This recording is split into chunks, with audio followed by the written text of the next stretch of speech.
Olá, queridos, que a graça e a paz do nosso Senhor e Salvador Jesus Cristo esteja com cada um de nós, sejam todos bem-vindos. Obrigada por estar aqui para aprender, né? Mergulhar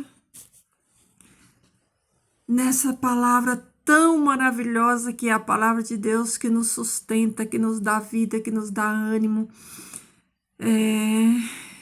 que nos traz esperança, né?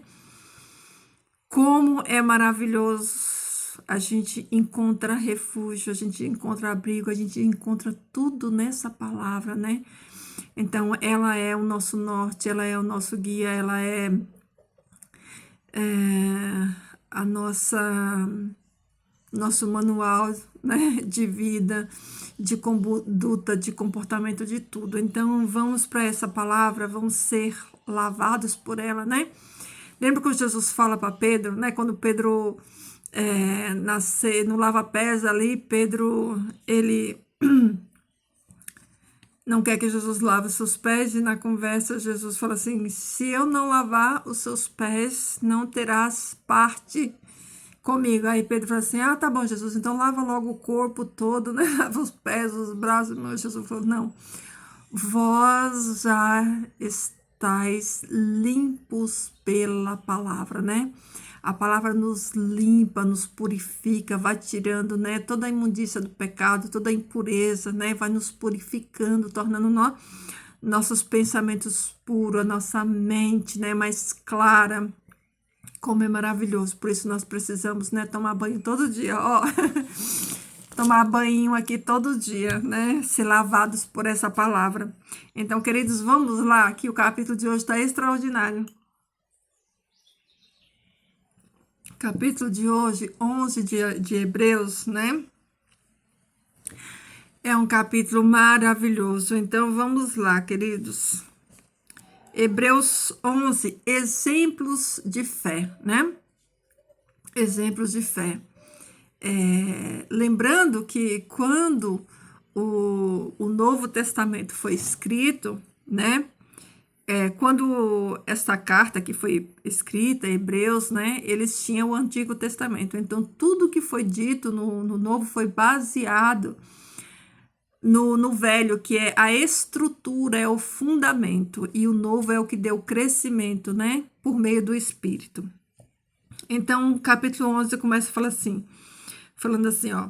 Ora, a fé é a certeza daquilo que esperamos e a prova das coisas que não vemos, pois foi por meio dela que os antigos receberam bom testemunho.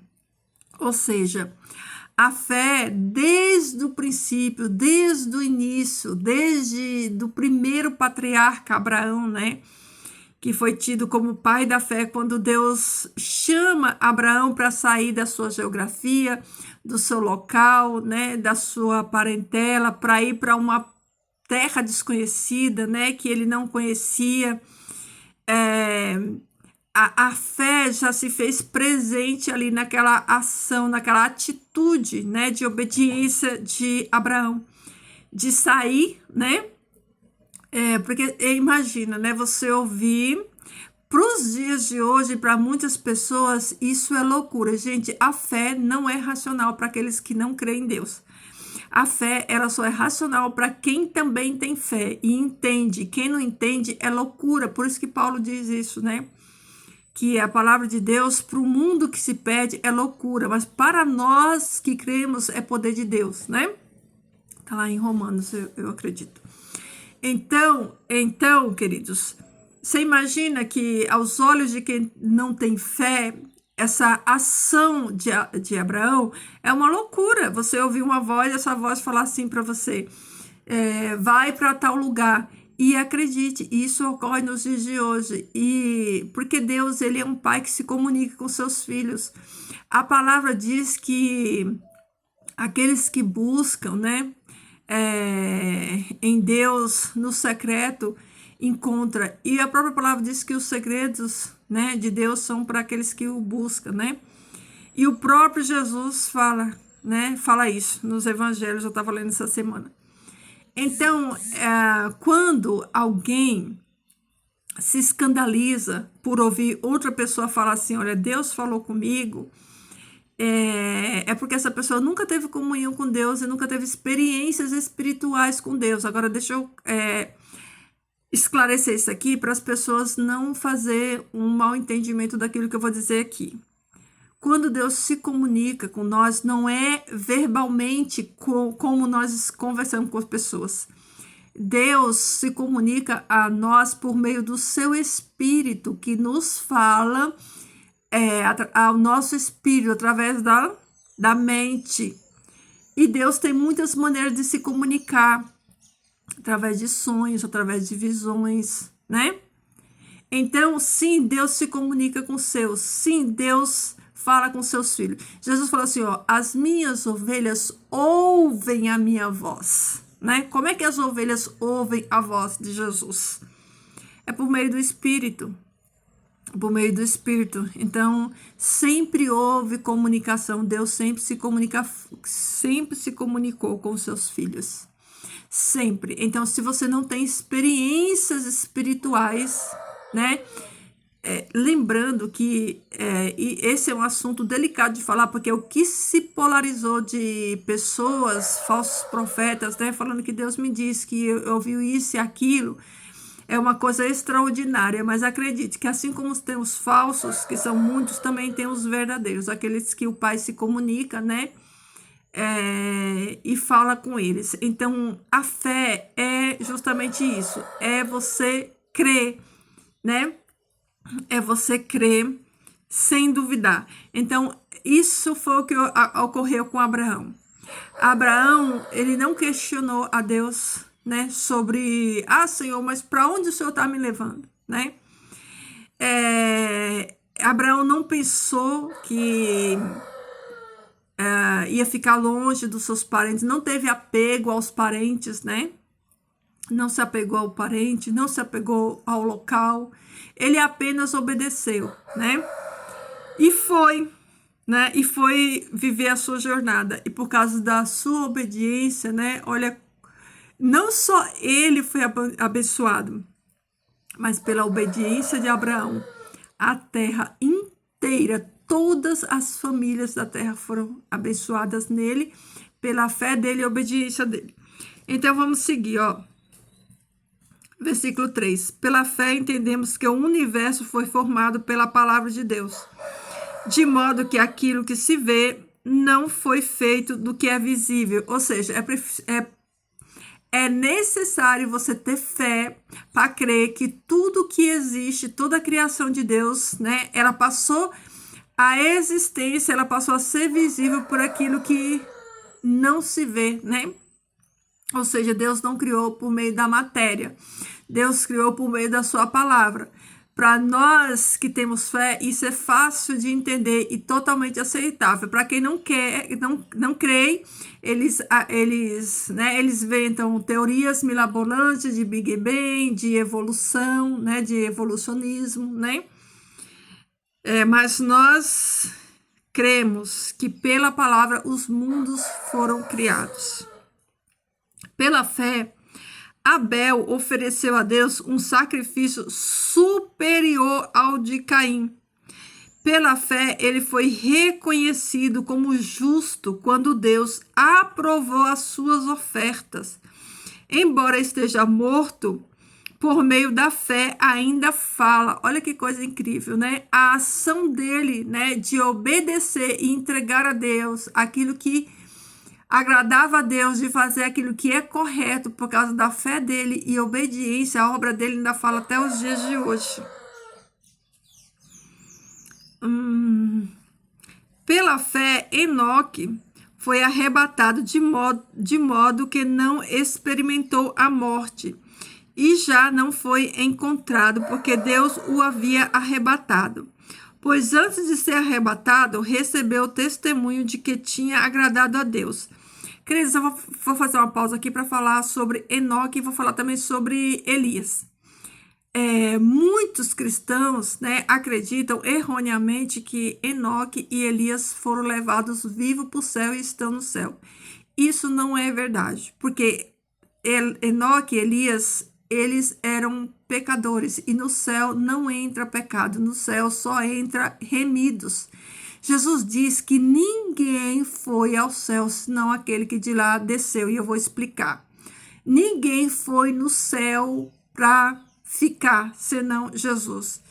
Paulo teve visão, ele não foi até o céu, né? Ele tem uma visão, ele foi ao céu por meio de visão, não fisicamente, corporalmente.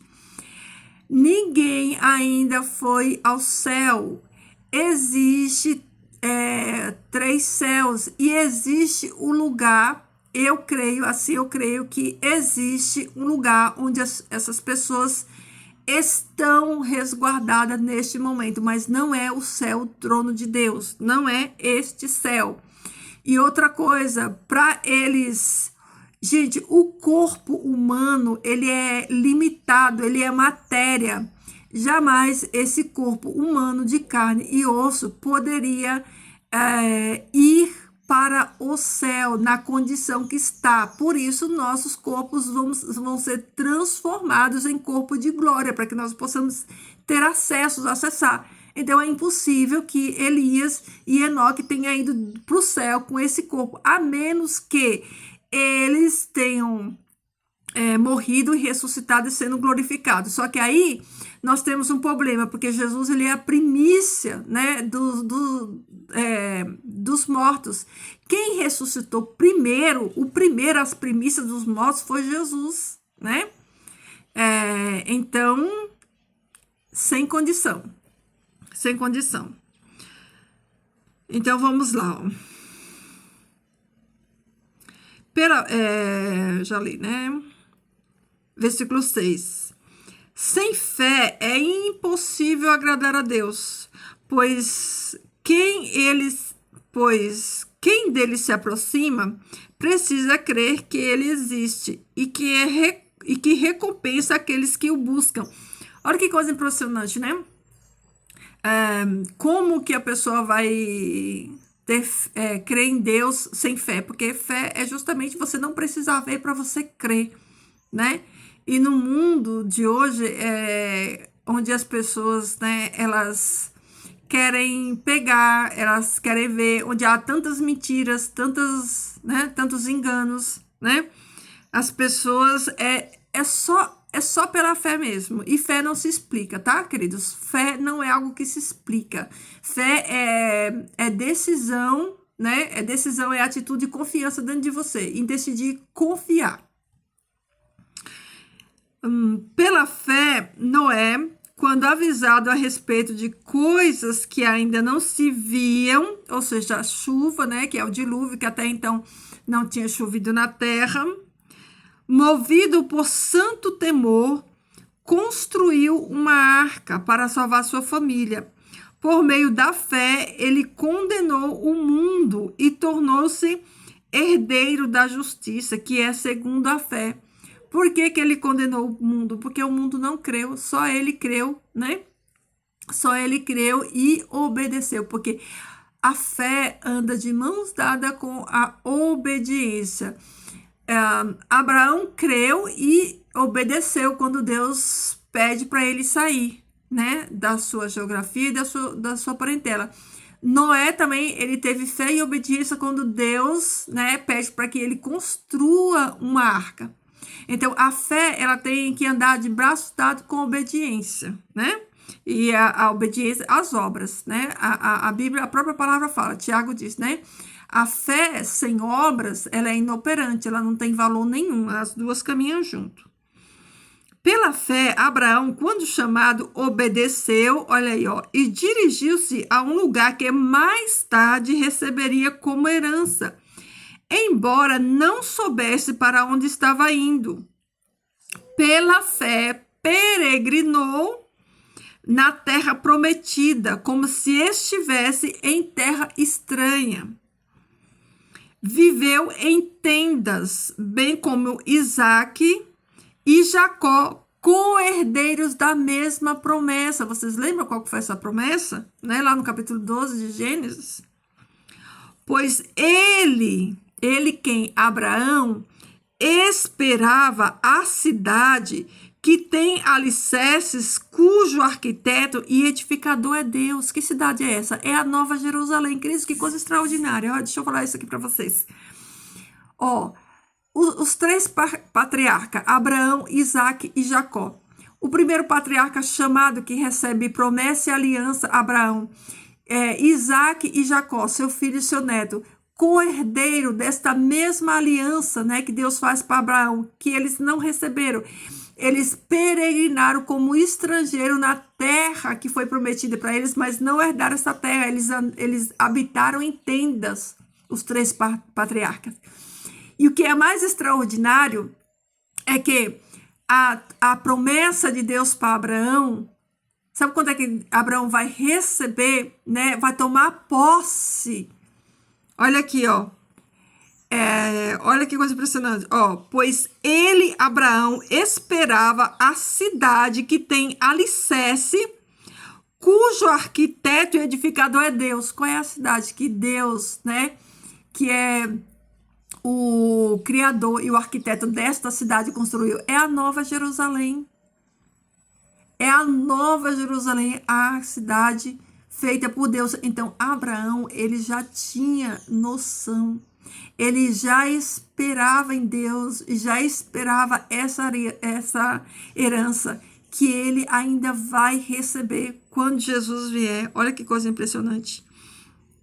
Pela fé, Abraão e também a própria Sara, apesar de estéril e avançada em idade, recebeu o poder para gerar um filho, porque considerou fiel aquele que lhe havia feito a promessa.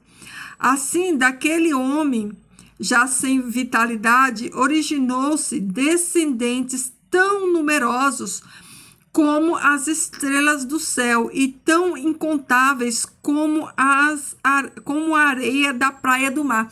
Olha que coisa interessante, querido, que todos os povos, né, eles descendem da geração dos descendentes de Abraão, tanto as estrelas do céu quanto a areia do mar, tanto aqueles que vão ser glorificados, quanto aqueles que vão se perder, todos eles, né, vêm por meio da geração de Abraão. Olha que coisa impressionante, né? Todas as famílias da terra, né? Independente dos eleitos salvos ou dos perdidos, né? Joio e trigo, todos descendentes, né? De Abraão. Deixa eu ver para aqui, ó. Todos esses viveram. É isso mesmo, ó. Todos esses viveram pela fé e morreram sem receber o que tinham sido prometido. Vou repetir de novo, ó. Todos esses quem? Quem foi que o texto se referiu aqui? Abraão, Isaque e Jacó. Todos esses três patriarcas que eram herdeiros de uma promessa, o pai herdeiro da promessa e o filho e o neto co-herdeiro da mesma promessa que foi feita para o pai, morreram sem receber a herança. Qual foi a herança que Deus prometeu? A terra, meus queridos, a posse da terra, ó. Todos esses viveram pela fé e morreram sem receber o que tinha sido prometido. Viram-no de longe e de longe o saudaram, reconhecendo que eram estrangeiros e peregrinos na terra. Eles não receberam a terra por herança.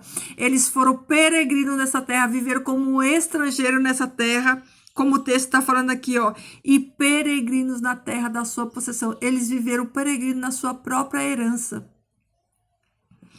Os que assim falam mostram que estão buscando uma pátria, uma nova pátria, né? Aquela cidade celestial.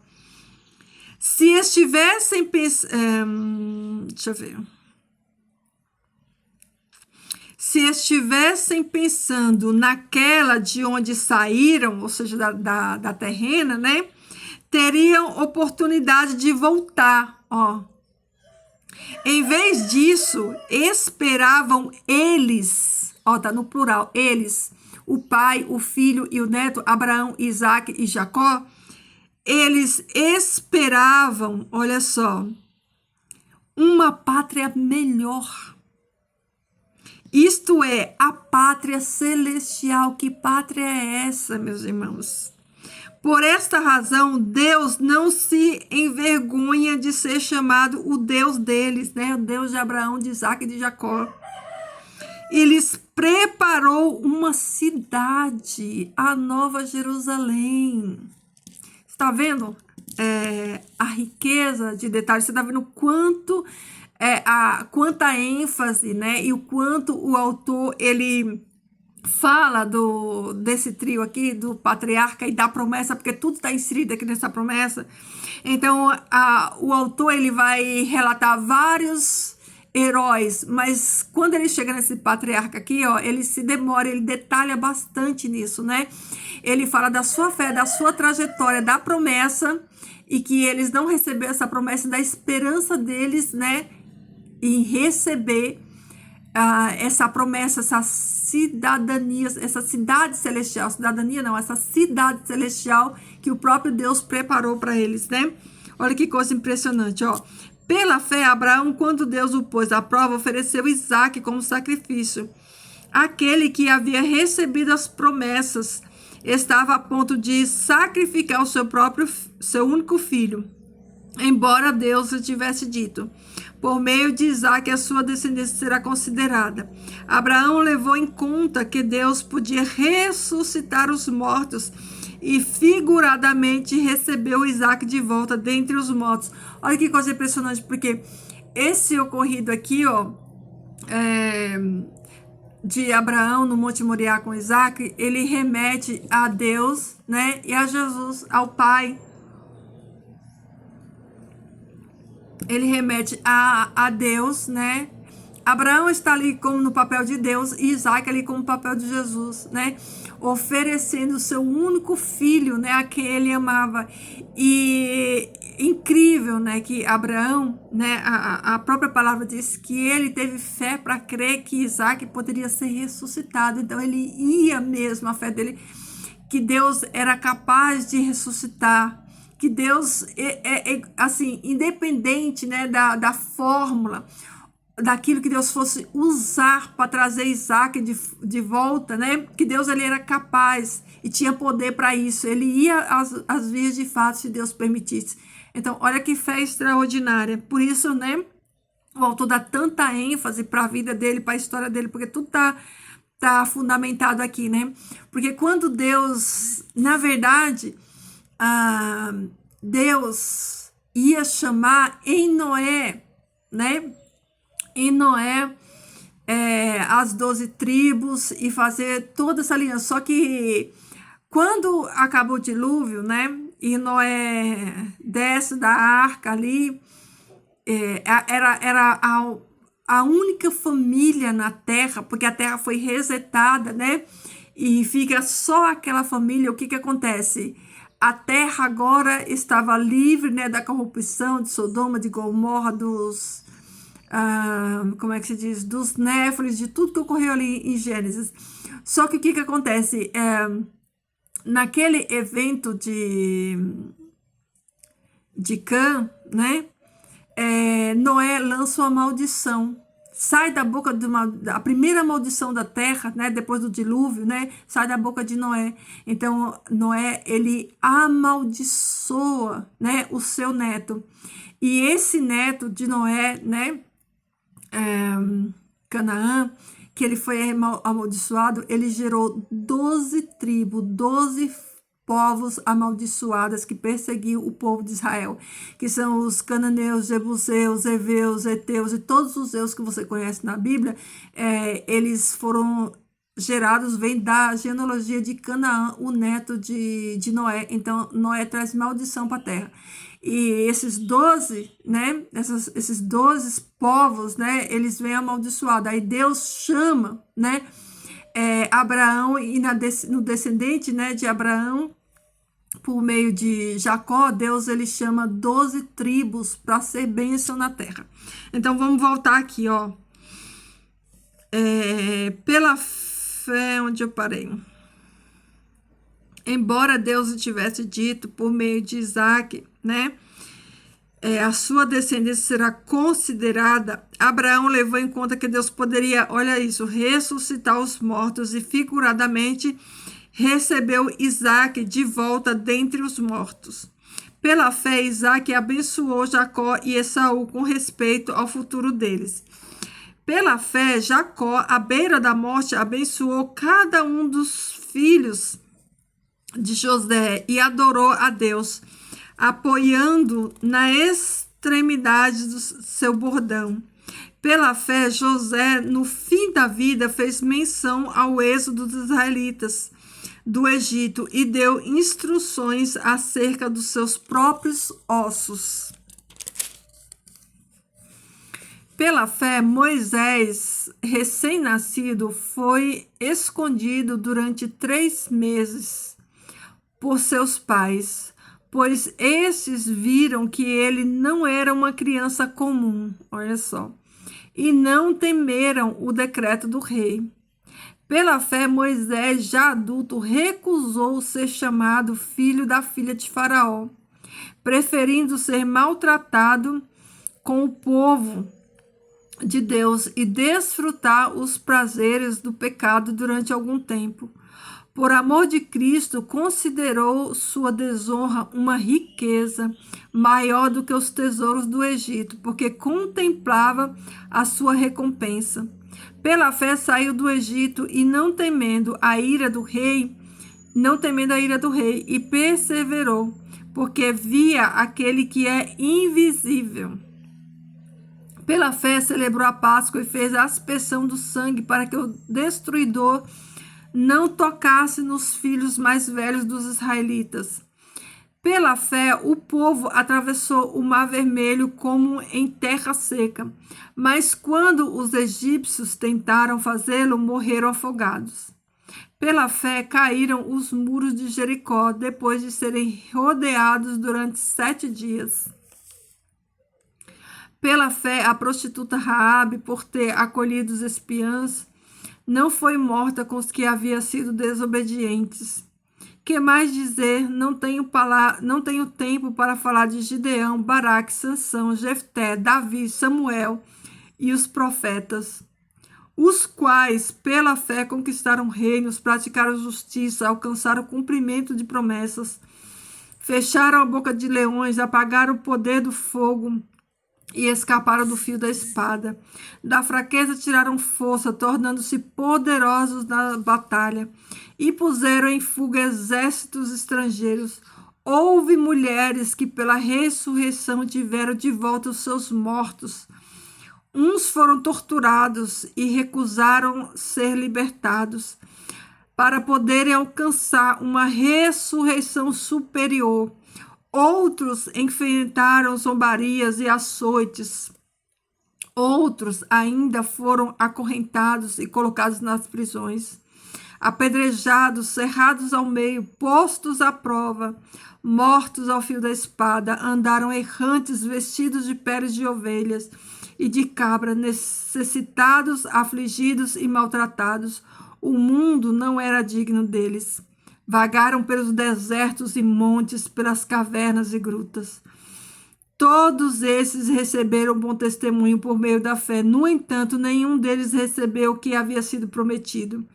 Deus havia planejado algo melhor para nós, para que conosco fossem eles aperfeiçoados.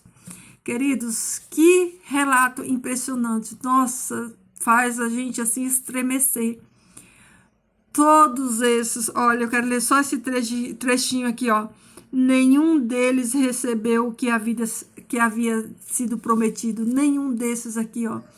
Todos esses nossos irmãos valentes, valorosos, corajosos, morreram confiando na promessa de Abraão. Nenhum deles receberam recompensa, receberam nada nessa vida, nessa terra, porque A nossa herança está com Cristo, o nosso galardão está com Cristo, e Ele, naquele dia, entregará para todo aquele que for fiel, que não desanimar, que não desistir, todo aquele que perseverar. Lembra como a gente leu no capítulo de ontem? Todos aqueles que não retroceder, todos aqueles que não olhar para trás, todos aqueles que permanecerem firmes na luta, confiando, vencendo, né? Vencendo o inimigo, como todos esses heróis aqui, né? Abriram mão da sua vida para viver uma vida em prol do evangelho, em prol do reino de Deus, porque eles tinham ciência de que eles não eram daqui, que essa não era a pátria deles, que Deus tinha algo melhor para eles, que as coisas desse mundo nem se compara àquilo que o Senhor Deus tem reservado para todos aqueles, né, que creem nele. Então, todos esses heróis aqui, ó, morreram aguardando a promessa, todos eles aguardando, né, a vinda de Jesus, aguardando a sua herança. Então, queridos, que essa palavra encha o seu coração, que essa palavra te motive, que essa palavra fortaleça a sua fé no sentido de que você entenda que nós, assim como todos esses heróis da fé, né, eles estão aqui por quê? Porque eles tiveram lutas, porque eles tiveram desafio, eles venceram as lutas, os desafios, né? A vida de cada um desses homens e mulheres de Deus aqui, ó, está exposto aqui às suas fraquezas, aos seus pecados, mas também está registrado aqui as suas vitórias, a sua força, a sua bravura, a sua persistência em não desistir, em continuar, né? Muitos deles que fraquejaram, mas que receberam de Deus força para continuar, para vencer, né? Como o próprio Elias, né? Chegou a ponto de pedir ali a sua morte, mas Deus, né? Deu a graça de levar ele, né, transladar ele para que ele não visse, né, para que ele não visse a morte. Não quer dizer que ele não morreu, para que ele não visse a morte. Então, queridos, que coisa maravilhosa, né? E olha como a vida desses homens e mulheres de Deus ainda mexe com a nossa hoje. Olha como a fé deles ainda nos causa, né? Nos traz esperança, força, quando a gente olha para a trajetória desses heróis, né? A gente começa a olhar para nós, olhar para as nossas lutas, né? E buscar força, né? Aqui fala, né, que eles tiraram forças, né? Todos esses aqui, né? Foram maltratados, né? Andaram por grutas. Da fraqueza eles tiraram forças, né? Então, que você possa da sua fraqueza, olha, a palavra diz que quando somos fracos é que somos fortes. Então, tire força da sua fraqueza, queridos. Isso aqui, ó, que eu tô falando para vocês é para mim mesma, essas palavras primeiro para mim, sabe? Tire força da sua fraqueza e creia na palavra, porque a palavra diz que quando somos fracos é que somos fortes. E o autor de Hebreus diz que eles tiraram força da fraqueza tiraram força. Sabe, é o sofrimento que nos fortalece, é o sofrimento que nos aproxima desse Deus, porque o sofrimento nos causa em nós a esperança de que haverá um amanhecer, de que haverá, né, um dia melhor, de que o choro dura a noite, mas a alegria ela vem de manhã, né? Então, que a história desses homens, né, e dessas mulheres de fé, aqui do capítulo 11 de Hebreus, traga para você força, né, que você tire força da sua fraqueza, que você não retroceda, que você não olhe para trás, que você não desanime, mas que você continue. E, querido, deixa eu dizer uma coisa aqui para vocês. A vida de um servo de Deus, ela é solitária. Não busque no ser humano refúgio, não busque no ser humano, sabe, reconhecimento. Não espere nada no ser humano. Busque em Deus, espere em Deus. Olhe para Jesus, autor e consumador da sua fé. Não busque, né, no ser humano aquilo que só Deus pode te dar. Vou repetir de novo. Não busque no ser humano aquilo que só Deus pode te dar. Jesus, ele padeceu todas as dores, todos os sofrimentos humanos para entender você. Então vá até ele. Se prostre aos pés dele e encontre refúgio, encontre alívio, encontre alegria, encontre um abraço de pai, encontre o aconchego, encontre a força, encontre tudo que você precisa está em Jesus. Então busque nele, porque eu tenho certeza que a força, né, de todos esses daqui, a esperança deles, né, estava em Jesus, estava na promessa. Olha, Jesus, a palavra, ela tem tanta promessa maravilhosa, e uma das promessas mais lindas que Jesus voltou é a de João 14, que eu falei aqui essa semana, né? É a promessa de que ele foi preparar o lugar, mas ele vai voltar para nos receber, não para nos levar. Ó, olha a diferença. Receber é uma coisa, levar é outra coisa. A Bíblia não diz que ele vem nos buscar para levar, não, diz que ele vem e vai nos receber. Então, dentre as promessas, muitas promessas, né, que a palavra nos dá, eu quero deixar aqui essa promessa, né, que é a promessa de Jesus. Ele foi preparar o lugar, mas ele vai voltar para nos receber. Então, permaneça firme, não desista, não desanime. Quando a onda vier, quando o problema vier, a luta, a dor, o sofrimento, o dia mau, o vale da sombra da morte, quando ele chegar na sua vida, tire força da sua fraqueza, busque naquele que pode todas as coisas, né? O próprio Jesus falou assim, aquele que procura acha, né? Aquele que bate, ó, a porta é aberta, então bata nessa porta, né? Vá até ele, né? E seja guardada por ele, seja confortada por ele, tá bom? Queridos, esse foi nosso estudo de hoje, né? Capítulo extraordinário, esse 11, né? De Hebreus. E lembre-se, queridos, os filhos de Deus, todos os escolhidos de Deus, eles vivem vida solitária. Eu quero só ressaltar aqui, só passar alguns exemplos. Olha a vida de Davi, como foi solitária. Olha a vida do próprio Moisés, como foi solitária. Eu vou citar o exemplo desses dois homens de Deus, né? Davi, o homem segundo o coração de Deus, e Moisés, né? O libertador do povo, né? Eu acho que de todos, né? Moisés, ele foi extraordinário, assim. O que falar desse homem tão, né, tão incrível, né? Acredito que ele foi um dos maiores aí. Então, mas eu quero falar de duas características, né, nesses dois personagens, que é a questão da solidão, né, do viver, né, solitário, embora cercado de muitas pessoas, né, ambos em palácios, né, Moisés ali no palácio de Faraó,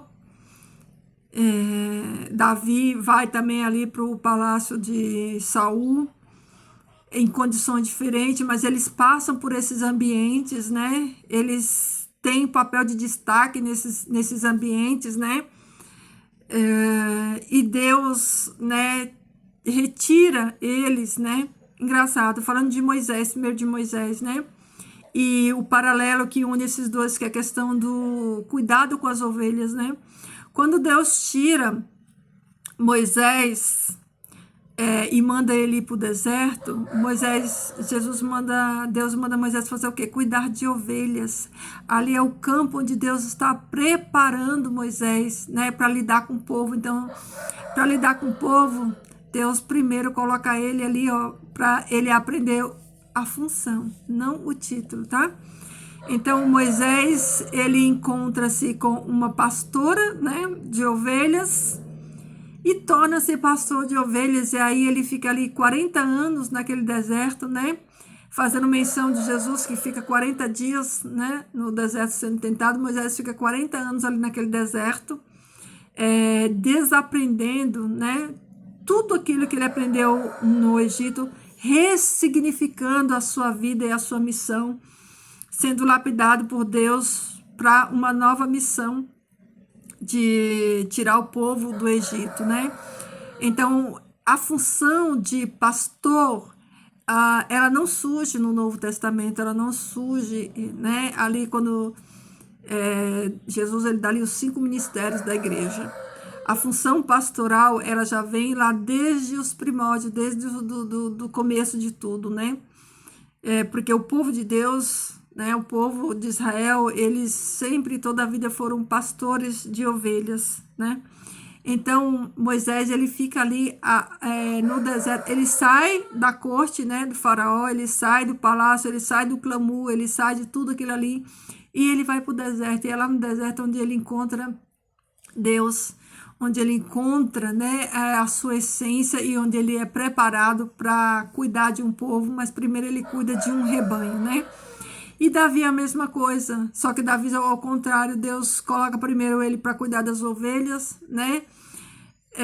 Para defender aquelas ovelhas, e depois Deus faz um estágio com ele ali no palácio, para só depois Deus, muitos anos lá na frente, Deus entregar na mão dele o povo e um reino para ele reinar. Então, há paralelos na vida desses homens de Deus, e há né, paralelos na vida de todos aqueles que Deus ele separa para fazer uma obra para ele, para pastorear, porque pastorear é cuidar, né? É cuidar. Então, olha que coisa impressionante, né? Que cada um de nós possamos aprender com essas lições que a Bíblia traz para nós, porque tudo isso, né? Tudo isso é ensinamentos, né? Nada está aqui nessa palavra por acaso, não. Tudo que está escrito aqui é para nos fazer refletir, nos fazer pensar e gerar em nós mudança, né? Mudança de vida. Então, que você seja feliz no seu deserto e entenda que o deserto ele é necessário para que nasça uma nova pessoa, para que o Espírito Santo possa tirar todas as impurezas, possa tirar as falhas de caráter, possa trabalhar, né, e nos fazer um ser humano novo, um homem novo, uma mulher nova em Cristo Jesus, né? Tirar toda a sujeira do mundo, arrancar da nossa mente, né? Toda aquela loucura que o mundo coloca, e nos trazer para a centralidade da palavra e da vontade de Deus, tá bom? Queridos, meditem tudo isso, medita nesse capítulo 11 de Hebreus. Eu finalizo aqui com o último versículo, né? Com o último versículo não, com essa frase impactante, que todos eles da fraqueza tiraram força, que você também faça o mesmo, tire força da sua fraqueza e siga com Jesus, autor e consumador da sua e da minha fé, tá bom? Fiquem todos na paz do Eterno, shalom, shalom para vocês, e até o próximo, tá bom?